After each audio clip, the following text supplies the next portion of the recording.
Hello বন্ধুরা, এটা আমার প্রথম ব্লগ। জানি না কেমন হচ্ছে। এই যে ঠাকুরের আশীর্বাদ নিয়ে প্রথম ব্লগিং স্টার্ট করছি। বড়দের আমার প্রণাম, ছোটদের আমার ভালোবাসা। মা, কাকিমা, জেঠিমা, মাসিমা, ঠাকুমাদের আমার প্রণাম। আপনারা আমার প্রণাম নিয়েন, আমার সাথে থাকেন, আমার পাশে থাকেন, আমার পরিবারে যুক্ত হন। ছোট ভাই বোন, তাদের আমার ভালোবাসা। আমার পরিবারে যুক্ত হও, আমার পাশে থেকো।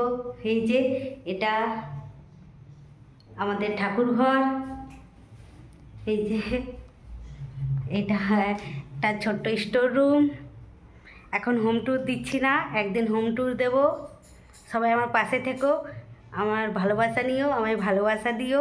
এই যে এটা আমাদের বাড়ির কিচেন। এই যে মা রান্না করছে। মা, এই যে আমার মা রুটি বানাচ্ছে। আস্তে আস্তে সবারই সাথে পরিচয় করিয়ে দেবো।